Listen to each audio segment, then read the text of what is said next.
revitaliser le centre-ville de Saint-Adèle, ça m'apparaît une chose qui va de soi, que ce serait intéressant de le faire. Et ce qui est intéressant dans ce qui est proposé là, c'est qu'on va avoir un ensemble prometteur, c'est-à-dire que déjà les gens qui sont sur Pierre-Pellado restent là, conservent un peu le cachet vieillot du vieux Saint-Adèle. Ça m'apparaissait intéressant. S'ajoutera à ça aussi des îlots de verdure avec une relative importance. Il y a la construction qui est prévue pour la bibliothèque, piscine, on conserve les parcs. Le stationnement pour les logements que le groupe Maurice veut faire sera en sous-sol. Alors, avec une partie aussi commerciale, évidemment de petite et de moindre envergure. Alors, la combinaison m'apparaissait gagnante et intéressante. Les connaissants, ces gens-là ont, comme bien d'autres, et comme tous les développeurs qui ont le moindrement des projets en place, ces gens-là sont bien connus et reconnus et ont une excellente feuille de route, une excellente réputation. Maintenant, il faut aussi dire une chose, c'est que ce développeur-là, c'est pas quelqu'un qui arrive ici en se disant « voici, je bâtis et puis je chercherai des acquéreurs qui administreront après ça ce que j'aurais fait moi, puis que je m'en irai avec la réalisation de mes profits et je m'en lave les mains pour la suite. » C'est pas du tout le cas. Le groupe Maurice, ce qu'ils font, ils en ont 14 projets comme ça dans Montréal métropolitain, dans la première et deuxième couronne, en fait, de Montréal. C'est des gens qui ont le souci de bien bâtir. Pourquoi? Parce que c'est eux conservent, ne vendent pas ce qu'ils réalisent. Bon, est-ce qu'on s'entendrait pour dire qu'il est très important pour les commerçants d'avoir des clients?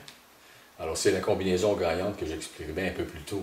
C'est que là, non seulement on amène là des gens qui vont être de 55 ans et plus, donc une clientèle qui resteront probablement sur place et qui se serviront de tous les services et les commerces qui pourraient être autour. D'ailleurs, la grande partie des commerçants, pour ne pas dire la totalité, présents à la réunion à Mont-Roland, étaient très favorables. Je n'ai pas la prétention, évidemment, de voir ou d'imaginer une multitude de projets, sans doute qu'un autre, deux autres, ou tant mieux s'il y en avait plusieurs autres, ce qui permettrait peut-être une sélection. Mais ça ne semble pas être le cas. Alors là-dessus, je suis évidemment sur mes gardes un peu. C'est embêtant pour moi de dire, il me semble qu'on devrait faire ci ou ça. Je n'ai pas cette prétention-là. Je ne suis pas un développeur de cette envergure-là. Je l'ai déjà été, je ne le suis plus, mais je ne suis pas de cette envergure-là. Alors, ça m'embêterait de dire, je crois que celui-ci est l'idéal. Non, c'est une opinion que j'émets. J'ajouterai aussi que j'ai été très critique, moi, à l'égard de l'îlot Grillon dans le passé. Et j'ai eu l'occasion de le dire à nos administrateurs actuels, et qui ont hérité, évidemment, d'une gestion antérieure, mais à mon avis, on a fait des erreurs importantes dans l'orientation, le départ d'un projet qui était une excellente idée, sans doute, mais là, on a posé des gestes, comme par exemple, comment se fait-il qu'on a investi 2 millions pour l'achat de l'ancien emplacement de M. Riopel et Petro-Canada. Je n'ai pas fait une analyse, mais je vous dirais qu'à bout de nez, là, ça m'apparaît des sommes considérables qu'on n'avait peut-être pas à faire. Parce qu'un conseil de ville a ce pouvoir d'expropriation, alors qu'on aurait pu travailler l'idée, l'amener là où elle est aujourd'hui et agir maintenant en fonction des valeurs réelles. Maintenant, peut-on changer le passé? C'est difficilement. Les erreurs passées, c'est fait. C'est sûr que personnellement, j'aurais aimé peut-être qu'il y ait sur la table 2 ou 3 autres projets, puis on aurait pu faire une sélection. Il n'y en a pas. Et ça, je ne sais pas pourquoi. Je pense que présentement, actuellement, là, la transparence, à mon avis, semble faire défaut. À la dernière réunion, j'ai même eu l'occasion de le dire. Il y a des opinions qui se sont exprimées, d'inquiétude, puis je comprenais ça, puis je l'ai dit à ce moment-là.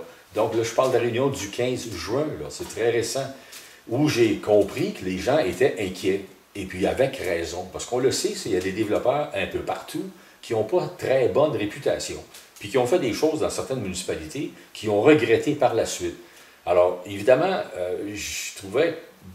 j'avais de la misère à comprendre pourquoi il semblait y avoir une hésitation à répondre par la positive en disant aux gens, écoutez, aussitôt que nous serons fixés, on vous montrera l'ensemble du projet, puis on pourra le mettre, on va solliciter cette rencontre-là.